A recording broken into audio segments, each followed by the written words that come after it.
Welcome to Empowered Heart to Heart, where you'll hear messages of hope, conversations that heal, and interviews that empower. Well, hey, this is Rhonda Simmons, the host of Empowered Heart to Heart. Welcome, welcome, welcome. I'm so glad you're here. I tell you, you're not here by accident. There's a reason why you had to tune into our podcast today or watch us on our YouTube channel. By the way, if you are watching us on YouTube, make sure you like, comment, and share this video because I'm telling you, you will not want to miss today's episode. Make sure you also subscribe and click the notification button so that you'll be notified every single time I upload a video. And let me tell you, I'm working hard. So videos are coming out often. Podcast episodes are coming out multiple times a week. You want to make sure that you are in the know because things are happening here on Empowered Heart to Heart. Now, if you're looking for us on social media, you can find us on Facebook, Instagram, LinkedIn, and Twitter. And our handle is TSEFIORG. That's the short version of the Simmons Empowerment Foundation Incorporated. So make sure you reach out to us on those social media platforms. We'd love to hear from you and how this podcast or video has helped you in some kind of way.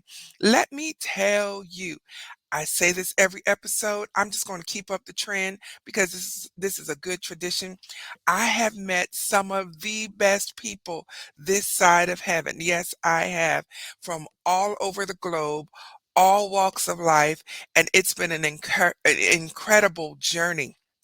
I'm so excited. Do you know we're coming up to 2 years having our podcast and YouTube channel? I am super excited. So today is no exception. We have a wonderful, wonderful guest today, and I am thrilled because this is her inaugural podcast interview. She's never been on a podcast before. This is her first time, and she chose to do it with me. Woohoo! I'm so excited to have her. But let me tell you, I'm real particular about the guests that I have on my podcast because I want to present quality interviews with people that you can relate to and that you can be helped by. Because true to our tagline, we bring messages of hope, conversations that heal, and interviews that empower. And so our guest today is no exception to that. She was in an abusive marriage for 16 years with her first husband. And then she married again later on, who she thought was the love of her life. And that didn't work out. You know, there was infidelity going on there. And so she found herself in a place where she had to start over. Maybe that's you today. I know I've been there in my life where there was nothing left to do but start over from scratch. And so today, to continue our Overcomer series, I'm so happy to introduce to you Robyn Hock. Robyn, welcome to the show. So glad to be with you today. Thank you. I'm happy to be here. Yes. Oh my goodness. You have such a tremendous story.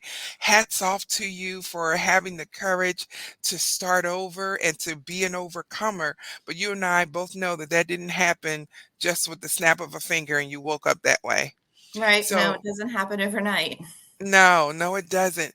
So, how did you get to that turning point, that moment when you knew something had to change?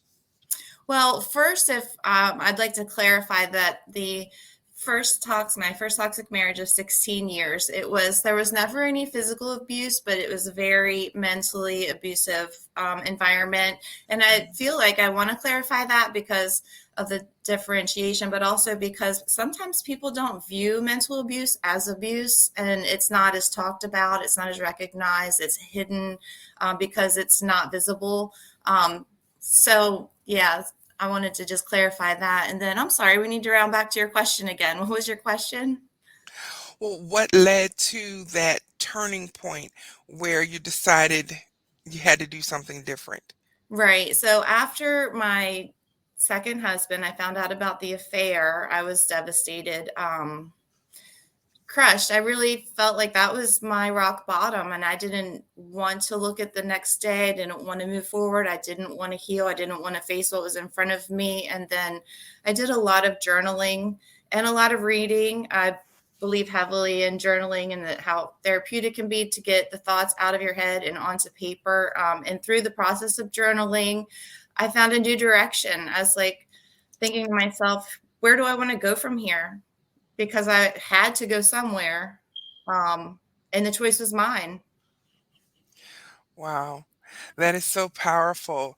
And I love how you ended that. The choice was yours.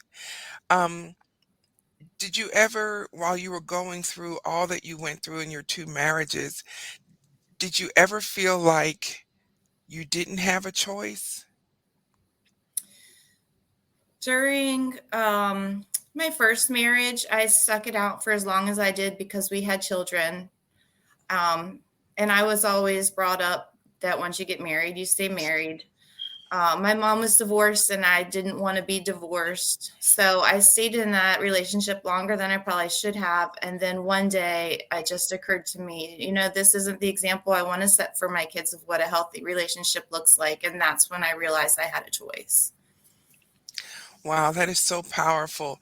You know, um, you're not the first person to share with me how basically your children were your reasons why, Mm-hmm. that you got out of the situation.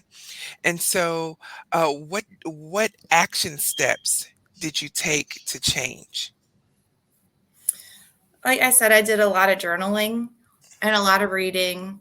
I did talk to a counselor. That was helpful. I talked to a lot of friends. And then as I was moving forward and I was doing all of this journaling, I thought I need to put this into a book. So I wrote a book about it actually, because I just was really impressed upon me that I'm not the only one going through this. If my story can be shared and can help somebody else realize they have a choice, and that in writing that book is when a lot of life change occurred too. That's wonderful. That is wonderful. Um, and I've heard so many people talk about the benefits of journaling, and I even bought a new journal. I need to commit to it so I can be like you and just find that healing in my writing. And so, thank you for inspiring us. Mhm. Um, what an awesome story! One of the things you put in your bio was that you moved a great distance away to start over. Do you want to talk Yes. about that? You don't I have to would love share to where talk you about moved to. that. Yeah, you don't have to share where you moved to, but that whole process. Yes. So I will share, I did move to North Carolina when I was growing up, a little bit older. My grandparents moved to North Carolina. And when I would visit them here, I fell in love with the state, the sunrises, the sunsets, the beaches. It's just a beautiful state. And I had always had in the back of my mind, one day I want to move to North Carolina, but I didn't know how or when or what that would look like. So then after the affair, part of my healing journey, I was deciding who I want to be, where I want to be, what I want to do.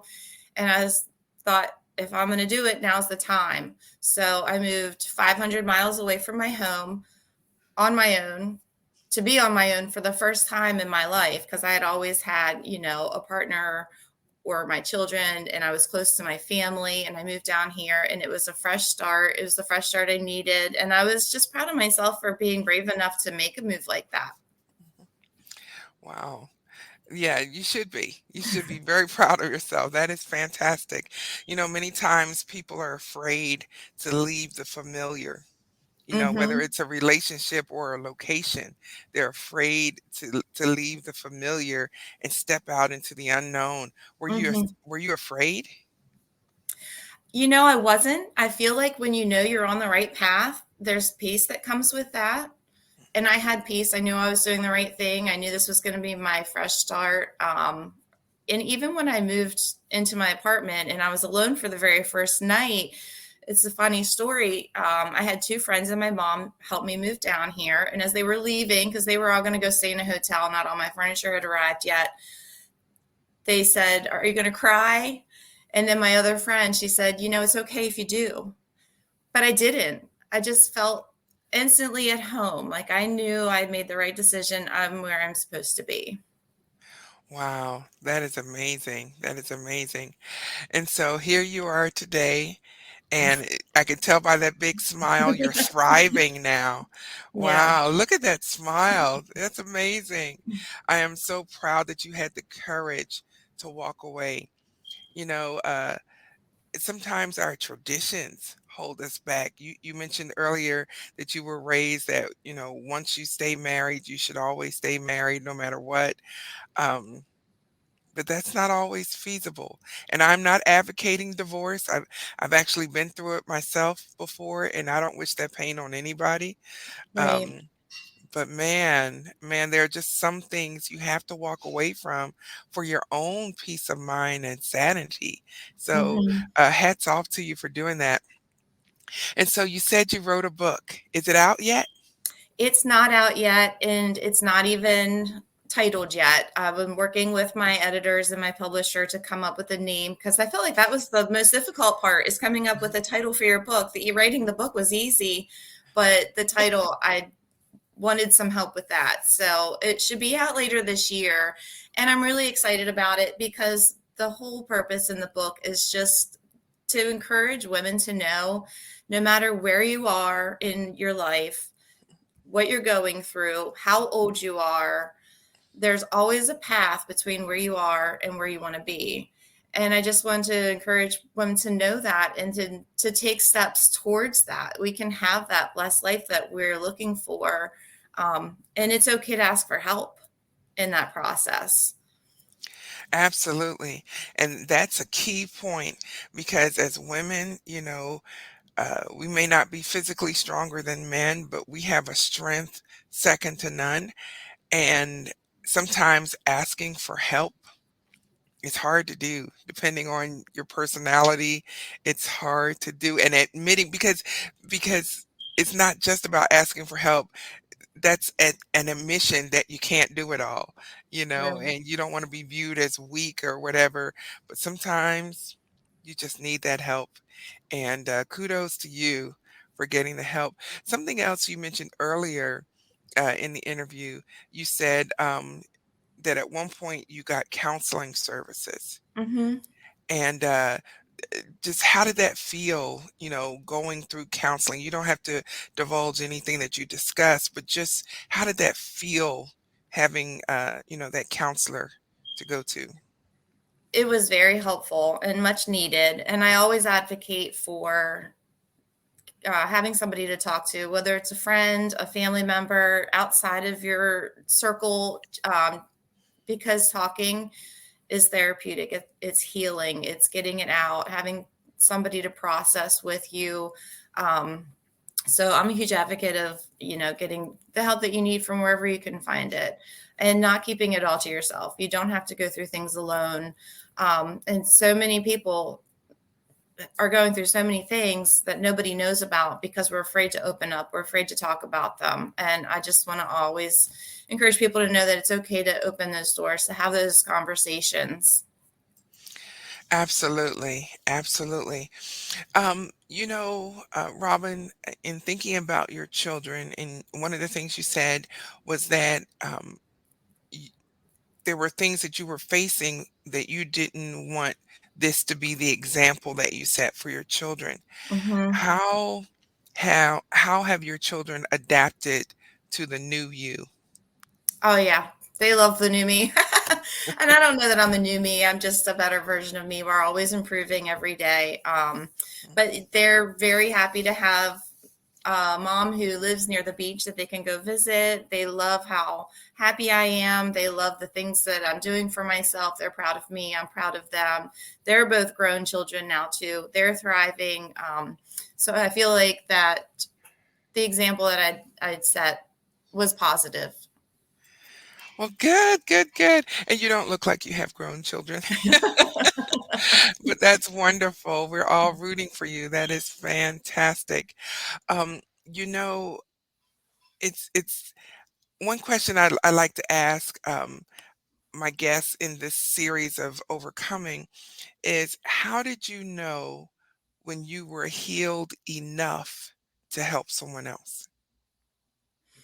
That's a great question. I feel like it's just part of the journey. I don't know that there's really a standing out moment where I made a decision. I just kind of took things one day at a time.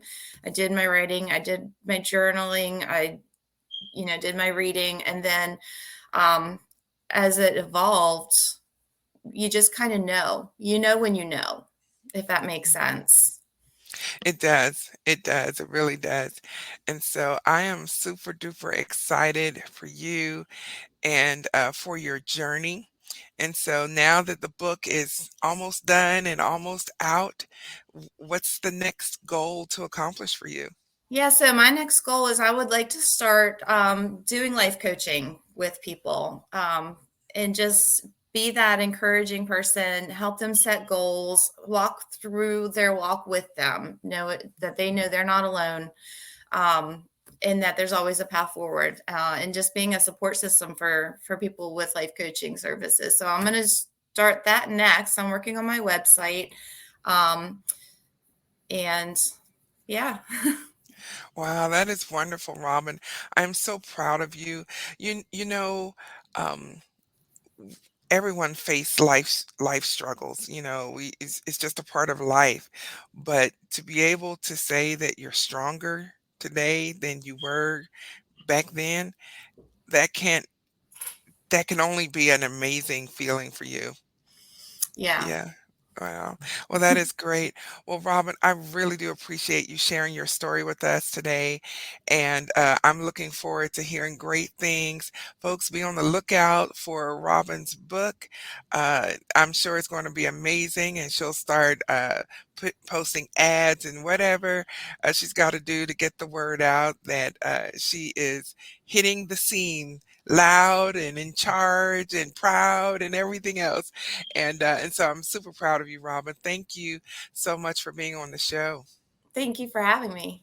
Absolutely. If you'll hang on just a minute, I'll be right back with you, okay? Okay. Ladies and gentlemen, honest to goodness, yet another example of an overcomer. You should be encouraged that no matter what you're facing in your life, overcoming can happen. This can be you. This can be your story. You can make it through whatever you're going through. This is not the end of the world. You're not going to be in this situation forever. In fact, there's a Bible verse that says, to everything there is a season, a time to every purpose under the heaven. No season lasts forever. I don't know where you are on the planet. Where I am, it is deceivingly beautiful outside, but it is extremely cold. It's winter here. But you know what? It's not going to be this way always. Spring is coming. The next season in your life is coming. It's already in the works and you can't stop it. That's the thing. Seasons come and seasons go. No matter how old you get, whether you're here today or not here today, the seasons of life keep going and keep revolving. So don't get stuck where you are. There's hope, there is help, and there is encouragement. So I encourage you today, be strong, be strengthened, be healthy, be happy, but most of all, be empowered. And I'll see you next time on Empowered Heart to Heart.